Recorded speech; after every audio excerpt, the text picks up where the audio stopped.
जय हिंद।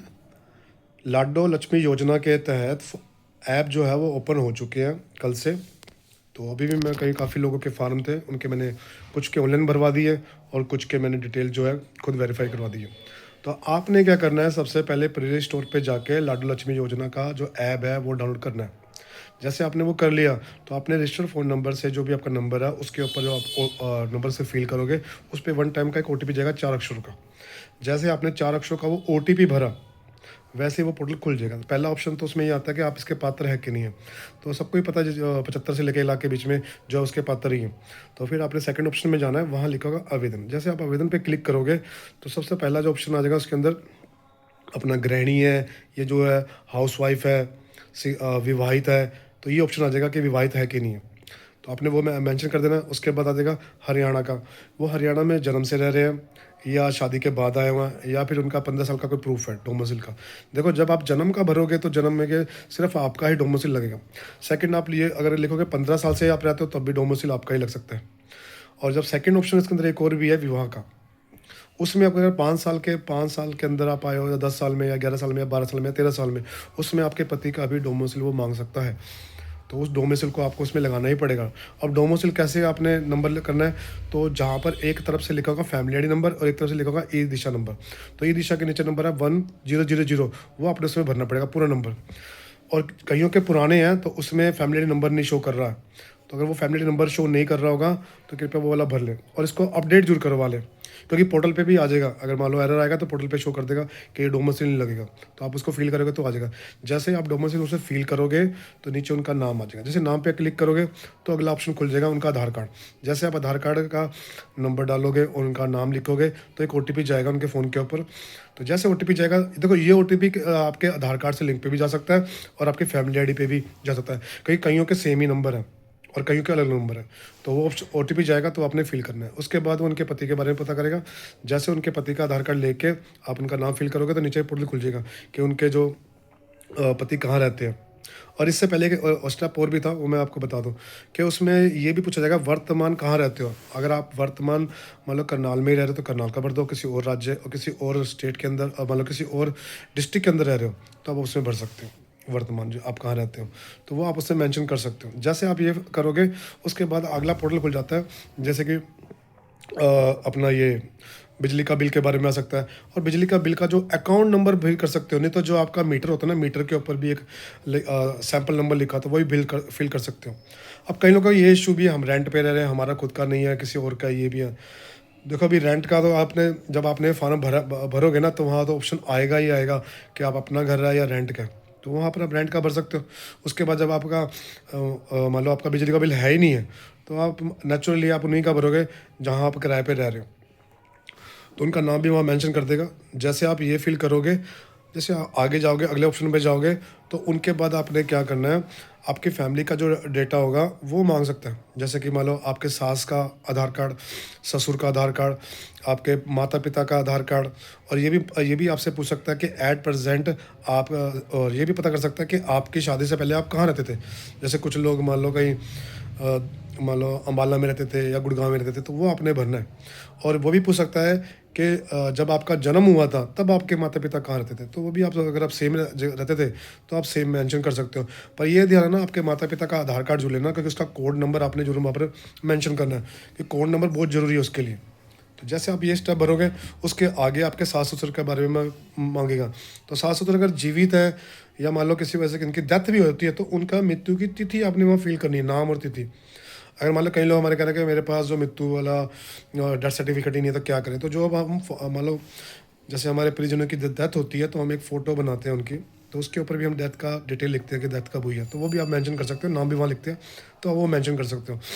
तो अगला स्टेप इसमें क्या आता है, जैसे आपने 2 बंदों के नाम तो भर लिए, अब इसके अंदर क्या होगा, आपको फैमिली की डिटेल भी भरनी पड़ती है। जैसे मान लो अब ये पोर्टल खुल जाएगा, जैसे कि आपके बच्चे हो गए, सास ससुर, आपका देवर देरावनी जेठानी, वो वाला सारा। तो वो अगर आपने उसके अंदर आपकी फैमिली आईडी अकेली बनी है तो आप अकेली का मेंशन कर सकते हो। अगर आपकी फैमिली साथ में बनी तो साथ के सबके नाम मेंशन कर सकते हो उसके अंदर वन बाय वन।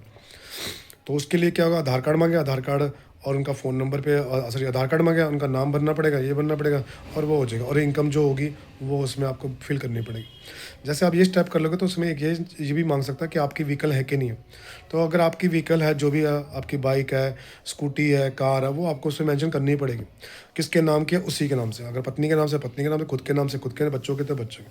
तो जैसे आप ये फील करोगे तो अगला एक पोर्टल और खुल जाएगा। उस पोर्टल के अंदर आपने बहुत ध्यान से रखना है, क्योंकि उसके अंदर क्या होगा, आपका अकाउंट नंबर मांगेगा। अकाउंट नंबर आपने आईएफएससी, सबसे पहले आपने उनका नाम चेक करना है, फिर आपने उनका अकाउंट नंबर भरना है। जो आपकी बैंक की कॉपी लेटेस्ट होगी वो आपने भरनी है, और आईएफएससी कोड का ध्यान रखना। तो जैसे आप आईएफएससी कोड का उसमें भरोगे तो उसमें नीचे नाम आ जाएगा बैंक का खुद ही है। फिर साथ में ऑप्शन आएगा पैन कार्ड का, तो पैन कार्ड अपने भरना है उसके अंदर। पैन कार्ड अपने साथ रख लेना, क्योंकि पैन कार्ड का उसमें भरा जाएगा।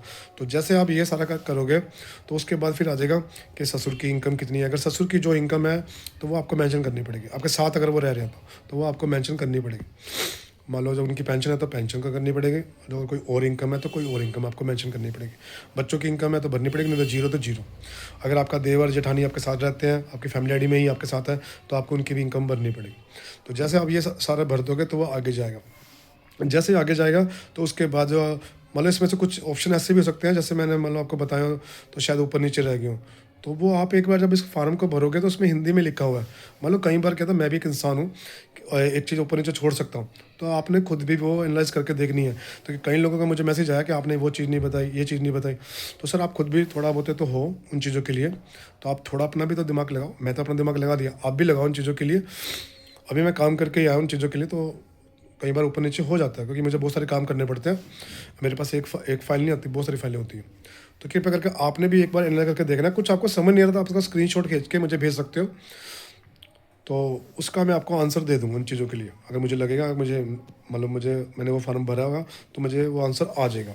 नहीं होगा तो मैं वो फार्म भर के फटाफट आपको बता दूँगा। तो अभी तो मैंने 50 से ऊपर फार्म थे, 1-2 दिन में जो भरे हैं, तो वो भर के भेज दिए। किसी में डिटेल थी, किसी में डिटेल का नहीं उठा रहे थे, तो उनका मैंने तरीका बताया था उनको। एक और इसमें दिक्कत आ रही है, जैसे कि कई लोग कह रहे हैं मेरे पति का नाम नहीं इसमें आ रहा। आपने लेटेस्ट आधार कार्ड की साइट पे जाना है, वहाँ पर उनका आधार कार्ड निकाल लेना, उस पे देना कि पति का क्या नाम मेंशन है, वो आपने मेंशन कर देना। जैसे कई लोग पूरा नाम मेंशन नहीं करते, या कई लोगों ने अपडेट कर दिया, उसकी वजह से वो फार्म नहीं भरा जा रहा। तो इस चीज़ का आपने ध्यान रखना है। और इसमें एक चीज़ का और आपने ध्यान रखना है, जब ये सारा आप फार्म फिल कर लोगे तो आपकी लाइव फ़ोटो होगी। और लाइव फ़ोटो में क्या होगा, आपका पहले तो कैमरा से होना चाहिए। और लाइव फ़ोटो जब आप इसमें करोगे तो आपको मूवमेंट करनी पड़ेगी। जैसे कि मान लो मूवमेंट क्या होगी, आपका फेस को बिल्कुल सामने लेके आना। ये आपका फेस होगा सामने, ये आप लिया है इससे फेस को, ठीक है। अब मेरे जैसे फेस सामने आएगा, मैं फेस लिया है, उसके बाद मूवमेंट करनी पड़ेगी आपको अपना मुंह खोलना पड़ेगा, ठीक है। अब आप जैसे मुंह खोलोगे तो अगला उसी स्क्रीन के ऊपर लिख के आ रहा होगा आपने क्या क्या करना है। फिर आपको ऐसे ऐसे आगे पीछे करना पड़ेगा, ठीक है। जैसे आप मूवमेंट उसमें लिखा होगा वो आपने करना पड़ेगा। जैसे क्लिक होगा वहाँ फोटो आ जाएगी। फोटो के यहाँ पर क्लिक करोगे तो वो डाटा आ जाएगा। आप एक बार उसको चेक कर सकते हो, उसमें कुछ गलती तो नहीं रहेगी, कुछ मिस्टेक तो नहीं रहेगी, तो आप फील कर सकते हो। मैं फिर बोल रहा हूँ, इसमें आपके माता पिता का आधार कार्ड लगेगा, सास ससुर का भी आधार कार्ड अगर जीवित है तो, मृत्यु की जो तिथि होगी उनका नाम होगा वो आपको फिल करना पड़ेगा। बच्चों का भी आधार कार्ड जो होगा वो भी लगेगा, वो भी आपके पास होना चाहिए। बैंक की कॉपी भी आपके पास होनी चाहिए, पैन कार्ड भी आपके पास होना चाहिए, डोमिसाइल भी आपके पास, दोनों हो तो अच्छी बात है। नहीं तो जो ऑप्शन मैंने बताया कि जन्म से है तो फिर एक का लगेगा, अगर बाय डिफ़ॉल्ट जन्म से नहीं है फिर दोनों का ही आपको अगर वो 5 साल से रह जाए, 10 साल से रह जाए, 12 साल से, फिर दोनों का ही आपको वहाँ पर मेंशन करना पड़ेगा। तो ये सारी चीज़ें आपको उसमें मेंशन करनी पड़ेगी। मैं फिर आपको लास्ट बार फिर कह रहा हूँ, इसमें कोई ऊपर नीचे कोई गलती रहेगी होगी तो आपने वो फार्म को खुद भी एक एनालाइज करके देखना है। परफेक्शन किसी में नहीं होती, अगर कोई भी बंदा परफेक्शन नहीं हो सकता। आप उनको सीखते हो तब आप आगे जाते हो। तो हाँ, ये इसलिए मैं वीडियो बना रहा हूँ आप लोगों के लिए। अभी मैं 15-20 मिनट ऊपर आया खाना खाने के लिए, अभी मैं नीचे फिर जा रहा हूँ, क्योंकि अभी दरवाजे की आवाज़ आ गई, कोई नीचे खड़ा हुआ ऑफिस में, तो मैं अभी ऑफिस में फिर जा रहा हूँ। तो अगर किसी को कुछ क्वेरी होगी तो मुझे व्हाट्सअप कर सकता है, मैं उसका आंसर दे दूँगा। और ये वीडियो मैंने आप लोगों के लिए बनाई है ताकि ज़्यादा से ज़्यादा लोगों को वो इन्फॉर्मेशन पहुँच सके। तो आपने अपने घर से फार्म भर लेना। किसी को समझ नहीं आएगी तो मुझे कमेंट कर सकते हो, मैं उसका आंसर आपको दे दूँगा। जैसा आप लिखोगे मैं आपको वैसा आंसर आपको प्रोवाइड कर दूँगा। जय हिंद,